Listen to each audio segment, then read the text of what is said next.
ప్రపంచంలో ఎన్నో అద్భుతాలు ఉన్నాయి. దేవుడు మనిషిని సృష్టించడం ఒక అద్భుతం.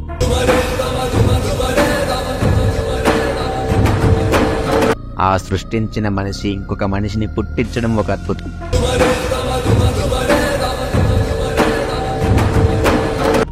ఆ పుట్టిన ప్రాణానికి ఒక ఆత్మ కలవడం ఒక అద్భుతం. అలానే ఆ నగరమే ఒక అద్భుతం.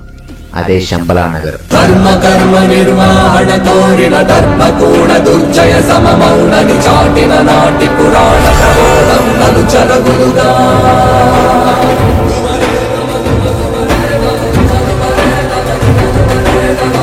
మీరు ఇప్పటి వరకు ఎన్నో వీడియోలు చూసింటారు. శంబలా నగరం అలా ఉంటుంది, శంబలా నగరం ఇలా ఉంటుంది, శంబలా నగరంలో దేవుళ్ళు మాత్రమే ఉంటారు అని. కానీ అది ఖచ్చితంగా తప్పు. దేవుళ్ళు మాత్రమే కాదు, శంబలా నగరంలో నార్మల్ పీపుల్ కూడా ఉంటారు. నేను కల్కి పురాణం చదివేటప్పుడు నాకు ఈ క్లారిటీ వచ్చింది. ఈ వీడియో చూసిన తర్వాత మీకు కూడా ఒక క్లారిటీ వస్తుంది. అసలు శంబలా నగరం అంటే ఏంటి, అది ఎక్కడుంటుంది, ఎలా ఉంటుంది, అక్కడ ఎవరెవరు ఉంటారు, అది నిజంగానే ఉంటే మనం అక్కడికి వెళ్ళగలమా? ఇది మాత్రం బాగా గుర్తుపెట్టుకోండి. మనం అక్కడికి వెళ్ళగలమా అంటే ఖచ్చితంగా వెళ్ళగలం. అది ఎలా అనేది వీడియోలో ఒక చిన్న ఎక్స్పెరిమెంట్ రూపంలో చూద్దాం. కల్కి భగవాన్కి శంబలా నగరానికి అసలు సంబంధం ఏంటి, ఆయన ఆగమనం ఎప్పుడు, అసలు వచ్చేది కల్కి భగవానుడేనా, లేదా బైబిల్లో చెప్పినట్టు జీసస్ వస్తారా, లేదా ఖురాన్లో చెప్పినట్టు అల్లా వస్తారా, ఇవన్నీ కూడా వీడియోలో డిస్కస్ చేసుకుందాం. వీడియో అయ్యేసరికి మీ మైండ్లో ఒక్కటే రన్ అవుతుంది. దేవుణ్ణి పూజించడం కన్నా అర్థం చేసుకోవడం అవసరమని నాకు మిమ్మల్ని చూసిన తర్వాత తెలిసింది సార్. ఇది నేను జీవితాంతం గుర్తుపెట్టుకునే విషయం. సో లేట్ చేయకుండా వీడియోలోకి వెళ్దాం. వీడియోలోకి వెళ్లే ముందు ఒక చిన్న రిక్వెస్ట్ అండి. వీడియోని ఫస్ట్ టైం చూస్తున్న వాళ్ళైతే కొంచెం సబ్స్క్రైబ్ చేసి మాలాంటి చిన్న యూట్యూబ్ క్రియేటర్స్ కి సపోర్ట్ చేయాలని కోరుకుంటున్నాను. లైక్ చేస్తే మాకు కొంచెం మోటివేషన్ గా కూడా ఉంటుంది.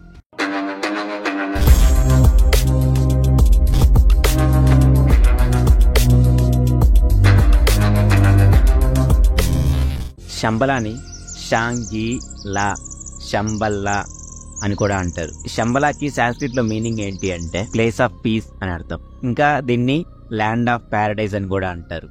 అది ఓన్లీ మంచి చేసిన వారికి, మంచి మనసున్న వారికి మాత్రమే దక్కుతుంది అని కూడా నమ్ముతారు. ఇంకా ఈ శంబలాకి చాలా పేర్లు ఉంటాయి.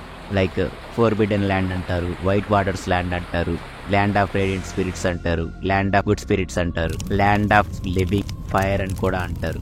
ఇలా చాలా పేర్లు ఉన్నాయి. అయితే హిందూయిజం ప్రకారం, విష్ణు పురాణాలు రాసిన దాని ప్రకారం శంబలా కల్కి భగవానుడి యొక్క పుట్టిన జన్మస్థలం అని నమ్ముతారు. అలానే ఈ కల్కి భగవానుడు ఈ కలియుగంలో పాపం చేసిన వాళ్ళని చంపడానికి వస్తాడు అని కూడా నమ్ముతారు.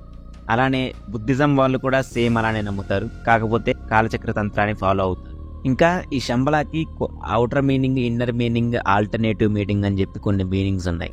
ఔటర్ మీనింగ్ ఏంటంటే శంబలా ఒక ఫిజికల్ ప్లేస్ అని నమ్ముతారు. అది మనం చేసిన కర్మ ఫలాలను బట్టి అక్కడికి రీచ్ అవుతాము అని నమ్ముతారు. ఇన్నర్ మీనింగ్ ఏంటంటే మన బాడీ, మన మైండ్ కరెక్ట్ మెయింటైన్ చేసుకునే దాన్ని బట్టి మనం అక్కడికి వెళ్ళగలము అని నమ్ముతారు. ఆల్టర్నేటివ్ మీనింగ్ ఏంటి అంటే మనం అక్కడికి వెళ్ళగలిగేది త్రూ ఓన్లీ మన స్టేట్ ఆఫ్ మైండ్, మన మెడిటేషన్ వల్ల మాత్రమే మనకి ఈ స్పిరిచువల్ జర్నీ ఎక్స్పీరియన్స్ అవ్వగలము అని కూడా చెప్తారు. అయితే 1985లో 14th దలైలామా ఏమంటారంటే ఆ శంబలా సిటీ అనేది ఒక ఫిజికల్ ప్లేస్ కాదు, అది మనము మన కర్మఫలాన్ని బట్టి, మనం ఖచ్చితంగా చేసిన మంచిని బట్టి అక్కడికి వెళ్ళగలము అని మాత్రమే చెప్తారు. ఈ శంబలా నగరాన్ని దాదాపు 2000 సంవత్సరాల నుంచి కూడా గొప్ప గొప్ప మహానుభావులంతా కూడా వెతుకుతూనే ఉన్నారు. కానీ ఎటువంటి ఉపయోగం లేకుండా పోయింది. రీసెంట్గా హిట్లర్ కూడా తన ప్రైవేట్ సైన్యాన్ని పెట్టి, తన సైన్యంలో ఉన్న గొప్ప గొప్ప మేధావులందరినీ పెట్టి ఆల్మోస్ట్ చాలా ఇయర్స్ పాటు ఆ నగరాన్ని వెతికించారు. కానీ ఎటువంటి ఉపయోగం లేకుండా పోయింది. అతను అంత ఇదిగా వెతికించాలి, ఇంతమంది ఆ నగరాన్ని కనుక్కోవాలి అనుకోవడానికి రీజన్ ఏంటి అంటే కొంతమందికి అది ఎలా ఉంటుందో చూడాలి అన్న తాపత్రయం ఉంటుంది. మరికొంతమందికి అందులో బంగారం కావాలని కొంతమందికి ఉంటుంది. కొంతమందికి ఏదో ఆశించి అది దాన్ని చూడాలి, దాన్ని కనిపెట్టాలి అని అనుకుంటున్నారు. కానీ వాళ్ళకి తెలియని విషయం ఏంటంటే మనము ఆశ ఉన్నంత కాలం ఆ నగరాన్ని చేరుకోలేము అని. ఇకపోతే మన హిట్లర్ మాత్రం గ్రేట్ వెపన్స్ కోసం ఆ శంబలా నగరాన్ని వెతికించారు. ఫ్యూచర్ లో రాబోయే హెల్త్ కండిషన్స్ కి, హెల్త్ ఇష్యూస్ కి కూడా అందులో మెడిసిన్ దొరుకుతుంది. దానికోసం వెతికించారు. ఇలా వెతికిన ప్రతి ఒక్కరూ కూడా ఏదో ఒకటి ఆశించి మాత్రమే వెతుకుతున్నారు, కాబట్టి ఆ నగరం దొరకట్లేదు అని కొంతమంది అంటారు. కానీ ఆ నగరాన్ని మనం కరెక్ట్గా ట్రై చేస్తే చూడొచ్చు. ఎలానో నేను మీకు చిన్న ఎక్స్పెరిమెంట్ లాగా చెప్తాను. ఆ ఎక్స్పెరిమెంట్ వీడియో ఎండింగ్లో చూద్దాం. నెక్స్ట్, ద అరైవల్ ఆఫ్ కల్కి. కల్కి పురాణ అనే ఒక పుస్తకంలో రాయబడిన దాని ప్రకారం బ్రహ్మదేవుడు విష్ణుమూర్తితో ఇలా అంటారు, లోకంలో పాపం పెరిగిపోతుంది అని కంప్లైంట్ చేస్తారు. అప్పుడు విష్ణుమూర్తి బ్రహ్మదేవుడితో, నేను శంబాల అనే ఒక గ్రామంలో బ్రాహ్మణ కులస్థుడైన విష్ణుయాస మరియు సుమతి అనే వారి ఇద్దరికి జన్మిస్తాను అని. అయితే కల్కి భగవానుడు పుట్టడం కంటే కొన్ని గంటల ముందే విష్ణుయాస చనిపోతారు. అలానే పుట్టిన కొన్ని గంటల తర్వాత ఆయన తల్లి అయిన సుమతి ఆవిడ కూడా చనిపోతారు. కల్కి భగవానుడు పుట్టినప్పుడు వాళ్ళ అమ్మగారైన సుమతికి ప్రసవం చేసింది మహాషష్ఠి అనే ఒక నర్స్. ఆయన అంబిలికల్ కార్డు కట్ చేసింది అంబిక అనే ఒక ఆవిడ. ఆయనకి స్నానం చేయించింది సావిత్రి అనే ఒక ఆవిడ. ఇప్పుడు నేను ఇక్కడ వీళ్ళ ముగ్గురు పేర్లు చెప్పడానికి ఒక రీజన్ ఉంది. ఆ రీజన్ ఏంటి అనేది ఇంకొక 1 minute మీకు తెలుస్తుంది. అయితే కల్కి వాళ్ళ అమ్మ నాన్న చనిపోయిన తర్వాత ఆయన్ని పరశురాముడు ఒక గుహలోకి తీసుకెళ్ళి ఆయనకి విద్యలన్నీ నేర్పిస్తారు. ఆ విద్యలన్నీ నేర్పించిన తర్వాత కల్కి భగవానుడు ఆయన్ని అడుగుతారు, మీరు నాకు విద్య నేర్పించినందుకు నేను మీకు గురుదక్షిణగా ఏమి ఇవ్వాలి అని.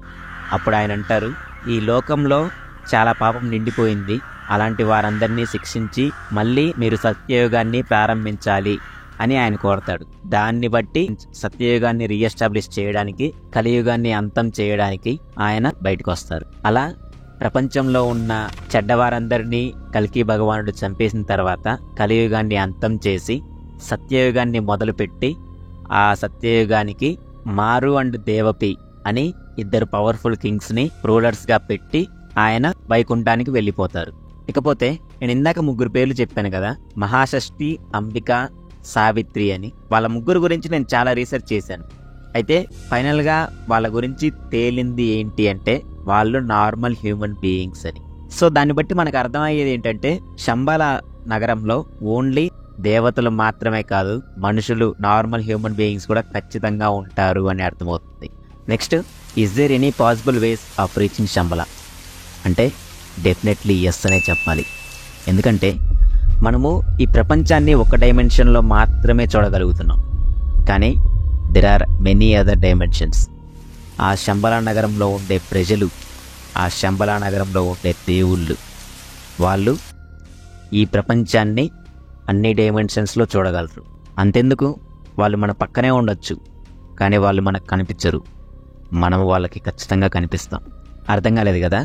సో మనం ఒక చిన్న ఎక్స్పెరిమెంట్ ద్వారా ఈ విషయాన్ని క్లారిటీ తెచ్చుకుందాం. ఓకే, ఇది నా అజంప్షన్ మాత్రమేనండి. మీకు కూడా మీకేమైనా ఆలోచనలు వస్తే దాని గురించి కింద కామెంట్ సెక్షన్లో తెలియజేయండి. ఇక్కడ మనం ఈ ఫోటో చూస్తే ఇక్కడ మనకి బాటిల్ ఉంది, బాటిల్కి ఇటువైపు లైట్ ఉంది, అటువైపు మొత్తం డార్క్ గా ఉంది. మనం ఈ లైట్ ఉండే ఒక్క డైమెన్షన్ లో మాత్రమే చూడగలం. బాటిల్ వెనకాల ఉండే డార్క్నెస్ ని మనం చూడలేము.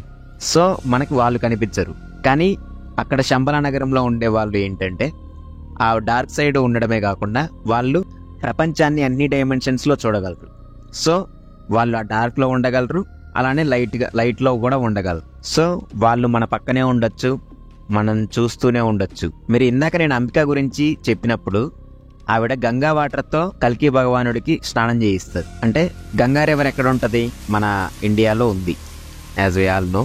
సో వాళ్ళు ఖచ్చితంగా భూమి మీదే ఉన్నారు, కాకపోతే వేరే డైమెన్షన్లో ఉంటుండొచ్చు. ఇది నా అజంప్షన్ మాత్రమే. ఇకపోతే లోకాన్ని అంతం చేయడానికి ఏ దేవుడు వస్తారు? కల్కి భగవానుడు వస్తారా, లేదా జీసస్ వస్తారా, లేదా అల్లా వస్తారా? అంటే ఖచ్చితంగా ఒక్కరే వస్తారు, 4 రారు. ఇలా కల్కి భగవానుడు వచ్చి నేను మా హిందువులనే తీసుకెళ్ళిపోతాను, అల్లా వచ్చి నేను మా ముస్లిమ్స్నే తీసుకెళ్ళిపోతాను, జీసస్ వచ్చి నేను మా క్రిస్టియన్స్నే తీసుకెళ్ళిపోతానని ఎవ్వరూ రారు. దేవుడు అనేవారు ఒక్కరే. కాకపోతే ఆయా మతం వాళ్ళు వాళ్ళ నమ్మకానికి పెట్టుకున్న పేర్లే ఇవి. హిందూ అని అడిగితే శివ అంటారు, ముస్లిం వాళ్ళని అడిగితే అల్లా అంటారు, క్రిస్టియన్స్ అడిగితే జీసస్ అంటారు. పేర్లు వేరే కానీ దేవుడు మాత్రం ఒక్కరే. సో ఫైనల్గా చెప్పొచ్చేది ఏంటంటే ఒకరైతే వస్తారు, చంపేస్తారు, కలియుగాన్ని అంతం చేసి వెళ్ళిపోతారు. ఈ వీడియోకి ఇంతే ఫ్రెండ్స్. వీడియో ఇస్తే లైక్ చేయండి. వీడియో ఇన్ఫర్మేటివ్ అనిపిస్తే మీ ఫ్రెండ్స్కి, మీ ఫ్యామిలీ వాళ్ళకి షేర్ చేయండి. నెక్స్ట్ వీడియో ఇంకా ఇంట్రెస్టింగ్గా రాబోతుంది. ఆ వీడియో మిస్ అవ్వకుండా ఉండాలంటే ఇప్పుడే సబ్స్క్రైబ్ చేసుకోండి. Until then, keep watching. This is Naveen Matla signing off. Jai Hind.